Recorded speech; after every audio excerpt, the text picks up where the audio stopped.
We've seen a new diplomatic dispute erupt between Poland and Ukraine. Zelenskyy named an elite Ukrainian military unit with the title Heroes of the UPA. So the president of Romania, Nicu Sordan, confirmed that the weapon that struck a residential building as well in eastern city of Galati was actually a Russian drone. They were scrambling the NATO jets as the drone was coming into territory, but they weren't able to catch it in time. And it did crash into an apartment building, so 2 civilians were killed.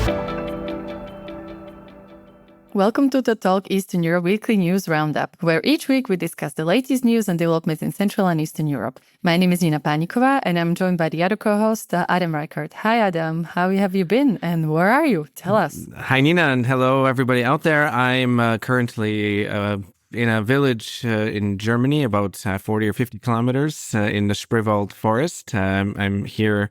So in a really beautiful castle that has, rooms in it. So it looks really, really nice. I have a nice background. Yeah, I'm here for the Körber Stiftung History Forum Retreat, which is looking actually at what is the world order that we're in now. And in the context of it is 25 years after September 11th terrorist attacks. Hard to believe that it was already 25 years ago. I mean, and we're talking about it, but it has been a very inspiring and very interesting discussions about the shape of the world, and then going back to 2001 and looking at how things were then, before 9/11, after 9/11, and how much has changed even since. And of course, a lot of the context is the Middle East, and so we're looking also at Gulf states, Iran, of course, Israel. So it's been really fascinating, and I'm really happy to be here. Very interesting, just to really look back how many things in between happened, not only, in our region. And I mean, instantly when you said 9/11, I thought oh yeah, but also full-scale invasion of Ukraine happened then. That was a big milestone as well for the whole world, right? Yeah. Or maybe more for us in Europe. But yeah, so a lot of actually big things happen as well in between. So it's nice Definitely. to have a perspective overall. Yeah. And before we dive in, if you like what you're seeing, if you like this analysis that we are bringing you, you can have it also delivered to your mailbox every Monday. You can subscribe to Brief Eastern Europe at briefeasterneurope.eu. It's free, it's sharp, and it takes only 5 minutes to read. I can confirm that. I think it takes maybe a bit more, because there's always a very interesting section on a little bit diving into current issue, which I think it's very nice, especially, as some of the newsletters might be only giving you an overview. So I really appreciate that about Brief Eastern Europe. And I know that you, Adam, yourself write those parts sometimes. Yes, so, that's right, yes. Yes. Yeah, we always try to have some sort of a take, which is exclusive just to that newsletter. So you don't find it anywhere else, just on the newsletter. So there'll be a link in the description of the podcast. So check it out. You can sign up. It's very nice. Definitely. And we also would like to remind everybody that we are a Patreon-supported podcast. So if you also like what you hear, you can support us over Patreon page, patreon.com/Talk Eastern Europe. And we have a target of 75 patrons by summer, was it? It was. So that we are so ambitious? Yes. And Nina, I don't know if I've told you, because I just checked right before we hit the record button, but we have 77. So let's up that just to 80. Let's make it 80 so we can get 3 more. So yeah, we need to. So thank you to all of those who've joined us. It's really great, and I think it shows that we are reaching more and more audience, and that people do appreciate what we do. And of course, we thank them. We give them benefits. We have bonus content. We released last week an interview, a podcast episode, which you did, Nina, which is exclusively just for our patrons on Cuban mercenaries in the Russian war against Ukraine. I don't know if you want to mention that a bit more. Yes, I think it's very interesting. So I made an interview with Cuban human rights defender activist and historian who put together a report as part of their research when she looked into different ways how Cuban citizens, actually mostly men, are being mobilized by Russia. So there are different ways how Russia does this. And I think what was striking, and that's why I would invite everybody to listen or watch the interview, is that she mentioned that it's very much underreported, the cases of Cubans in the war. And it's most likely that the number of Cuban mercenaries in Russian war are almost as high as the North Korean contribution to the war. So that's quite striking. And of course, it raises a lot of questions about how Russia is, trying to get all the manpower.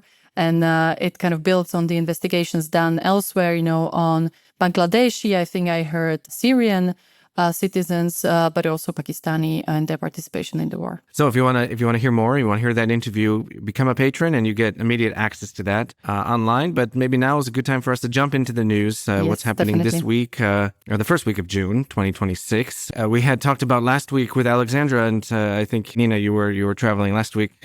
We talked about the massive attack that took place the weekend before. And now we had warnings from actually Zelenskyy was making claims that there was going to be another one. And I think as we're recording, it's June 2nd, 2026.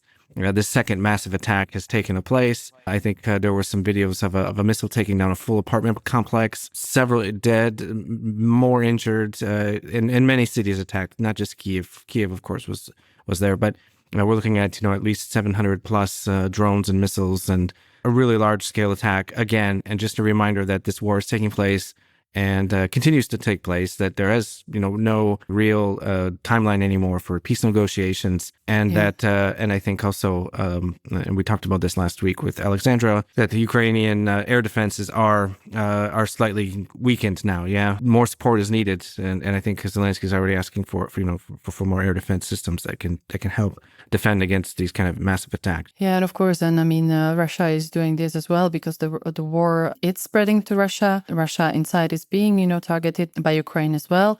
And I mean, Russia calls this Ukrainian terrorist attacks. So that's kind of the justification, in really like inverted commas that Russia gives. But very concerning, like really thinking about everybody in Ukraine. This is coming after 4 years of intense war. And as you said, it actually targets quite a part of the territory of Ukraine, not only specific parts. We also see in our region that the war is spreading behind the borders. We spoke quite a lot about, the incursions of Ukrainian drones which were jammed into Baltic territory. But now we've seen also that, in Romania, there was an explosion of a now confirmed Russian drone. So the president of Romania, Nicu Sordan, on Saturday confirmed that the weapon that struck a residential building as well in eastern city of Galati, in the Romanian's border of Ukraine, was actually a Russian Geran-2 Shahed type of drone.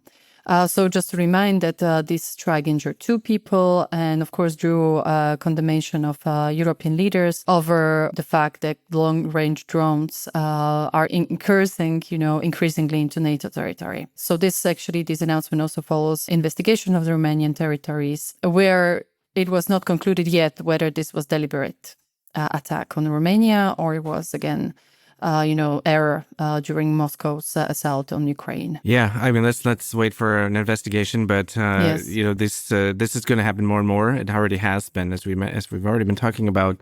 And I did read reports that they were scrambling the NATO jets as the drone was coming into territory, but they weren't able to catch it in time. And it did crash into an apartment building. So civilians, 2 civilians were killed. These are direct victims of a Russian attack. So I think there are a lot of people who would like to see more consequences as a result. But, I think also NATO is trying to figure out how to walk the fine line of putting more pressure on Russia to come to the table to at least, for a ceasefire, while at the same time not escalating the situation. But the situation is escalating on its own. And I think that, we have to really be careful where it's going to go. And I mean, it can escalate even more, right? Like, if you can tell us a bit more, you've been looking into that Belarus is entering war. Well, this is the big question. There's been a big question, some speculations that Putin is really trying to put pressure on Lukashenka in Minsk, and Ukraine, and President Zelenskyy has been quite vocal that Ukrainians are concerned that Belarus could once again be a launchpad for operations into Ukraine, so that would open a second front. And Zelenskyy warned that Moscow is really trying to draw Belarus deeper into the war, use Belarusian territory to threaten northern Ukraine. We're seeing it now, but maybe even NATO countries which are bordering Belarus, just to even apply pressure. The threat of this already causes some major problems. But I think it's important to remember that Belarus has not directly entered the war, but it has played a key role in supporting Russia. It hosts military infrastructure, including, since the last few years, nuclear-capable missile systems. They conduct joint exercises, and many of the components that Russia has in its defense industry come from Belarus as well. So, Belarusian opposition figures often say that the country is effectively a part of the Russian war machine, even if it's not directly involved. Right now, the current, I think, assessment from Western military analysts is that a direct attack from Belarus still is unlikely at the moment because we don't see a buildup of Russian troops in Belarus because the Belarusian army itself is not very large. So they would need to actually have to incorporate a lot of Russian assets into that. So the threat is there. And I think, when there seems to be some intelligence pointing that this could be a possibility, but it could also just mean that Moscow's putting more pressure on Lukashenko, especially since he's been engaging more with the West with these recent discussions and negotiations, releasing political prisoners for some easing of sanctions. So could be some of that as well going on there. Yeah. Belarus has these moments, of a little bit opening up to the West, and maybe like now the release of quite an amount of political prisoners was one of those moments, I feel. So it would be really interesting if actually Russia is really using Belarus at this moment, and if Belarus and Alyaksandr Lukashenko agrees to that, even though, of course, he is in a very complicated position when it comes to his relationship to Russia. Yeah, and we know that Belarusians don't support, in and outside the country, they don't support entering the war. They do not want to be. So, I think Lukashenko is quite, he is in this position where his people don't want him in the war. And I think, there's more pressure coming from the Kremlin, as we've already talked about. Yeah, and I'm wondering, he must be used to buying out to all the pressures coming from Kremlin, right? Like, what was he is in the office since 1994? Since 1994, yes. Yeah, if I remember correctly. Of course, Vladimir Putin came a bit later. So, and of course, Russia was not what it is right now, also from very early on of his presidency. But we have seen a lot of pressures coming from Russia and Belarus, when it comes to energy supply, when it comes to all these ongoing talks about a potential union between Belarus and Russia. I don't know where that is. Honestly, on paper, everything exists. Yeah, so everything exists. Everything exists. The union state is there, but the mechanisms for implementing it are, let's say, half implemented. And there's reluctance from the Belarusian side on that as well. Yes.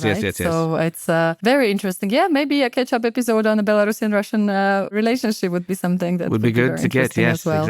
Exactly. Maybe we'll go to the main story, which I consider the main story from this week, at least from my perspective. But it's still related, of course, to the situation that we've been talking about with Ukraine. There's a new diplomatic dispute that has erupted between Poland and Ukraine after President Zelenskyy has named an elite Ukrainian military unit with the title Heroes of the UPA. This has sparked strong criticism across Poland's political spectrum.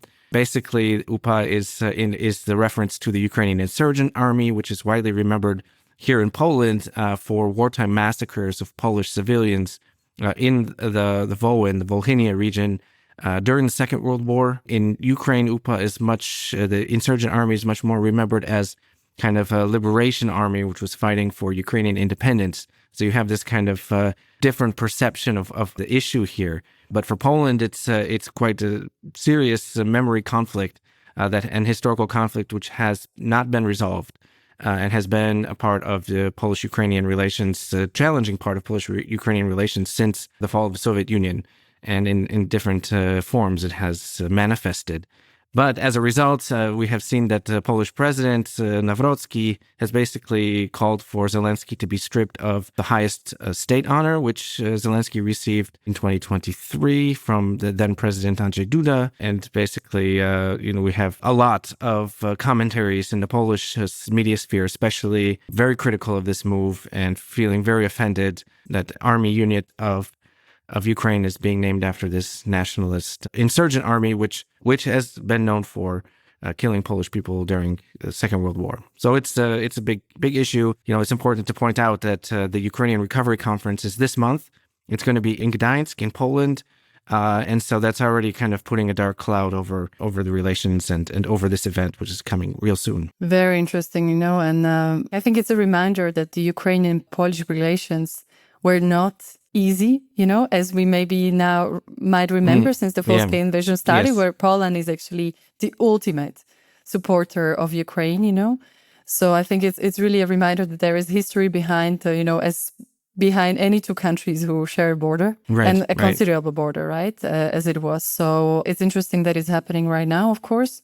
And I wanted to ask you, because you mentioned that there were reactions from across the political spectrum, and you mentioned, of course, Karol Nawrocki having a statement on this. And of course, I would expect it from him, right? Because this was kind of his line of narrative towards like Ukrainians from basically when he was campaigning for the presidential office. And I wonder what was the reaction, maybe rather from the side of Donald Tusk, from the Polish government. Was it also along these lines when you said that there was a kind of across political spectrum agreement? Yeah, I think so. I mean, the Polish MFA called the ambassador to explain. So, the official protest. Tusk has basically, called a bit for calm because, there's a lot on the line. But of course, nobody, or I should say, everybody has denounced this in Poland. It's really a sensitive topic. I mean, I cannot emphasize that enough. And it's sensitive in so many different ways because number one, for many people, it's very personal, who have family experience with this.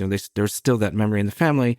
But it's also sensitive in the fact that, this is easy for Russian disinformation and hybrid war tactics to come in and play with these emotions.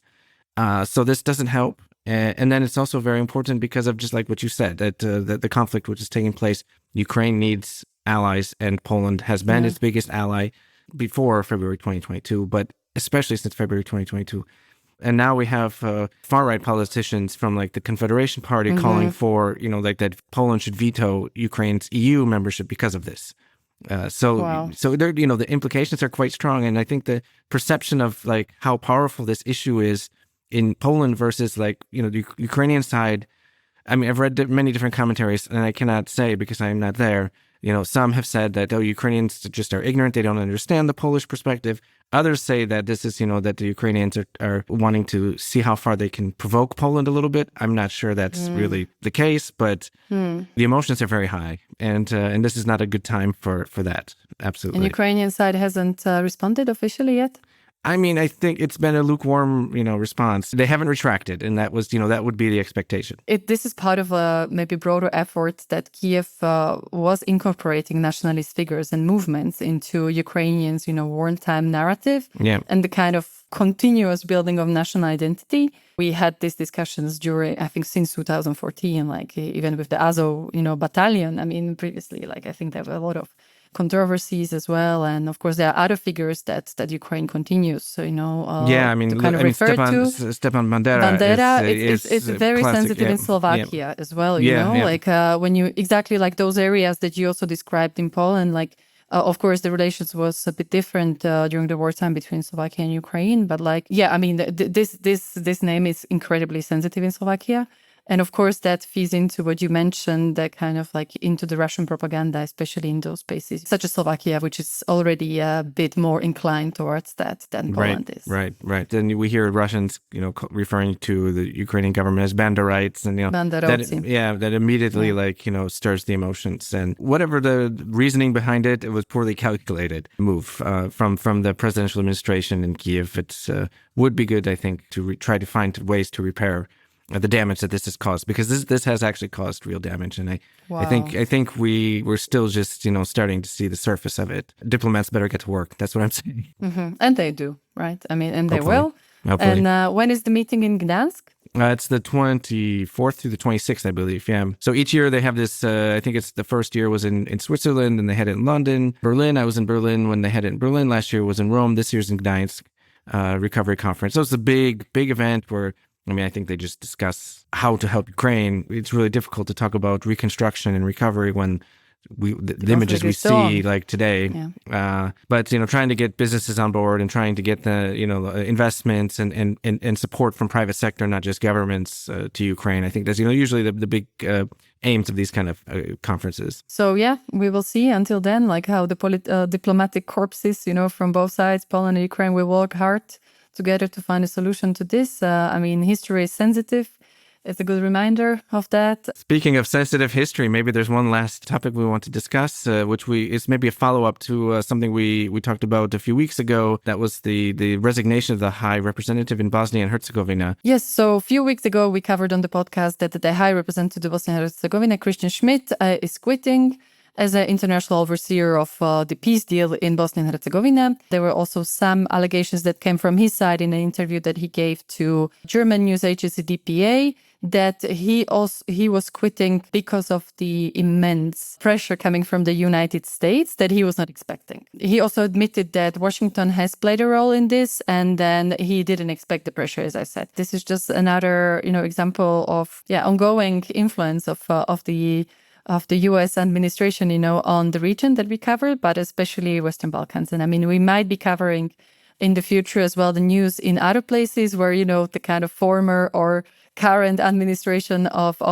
Donald Trump is also making some news. So very interesting. Yeah, they are present in the region and things are happening. So we are taking a look at that, definitely. Right before we sign off, let's just maybe give a preview of what this week's deep dive is, which we just released on Tuesday. So if you haven't seen it yet, go back and check it right after you listen to this news. But we're talking about Czechia. So tell us, Nina, since you were part of that. I spoke to Pavel Havlicek, who was already on the podcast. He is the research fellow from the Association for Foreign Affairs in Prague, and basically he gave us an update of what is happening in Czechia since the new government came into power at the beginning of this year. What are the main topics that kind of move the situation there, and how does the political landscape look like? Of course, with a view as well of expected kind of conflict and tension between the president, Petr Pavel, and Andrej Babiš, the prime minister. He goes into deep as well of the conflict interest that Prime Minister Andrej Babiš is having, which is sometimes complicated, but I think he breaks it down for the listeners quite well. Yeah, it's really great. I really enjoyed it. So thanks to you and Alexandra for doing it. And for all of you out there, if you haven't checked it out, do check it out. It's a great update on what's happening in Czechia, the Czech Republic. I think that's a good moment for us to end. Just want to say thank you to all of our patrons out there who are supporting us. The number is up to 77. You can see them hopefully on the screen right now. It's a big number, a lot of names. We're so grateful for it and for all of you who support us. Thank you very much, and we will be back next week. We'll be back. Bye. Bye.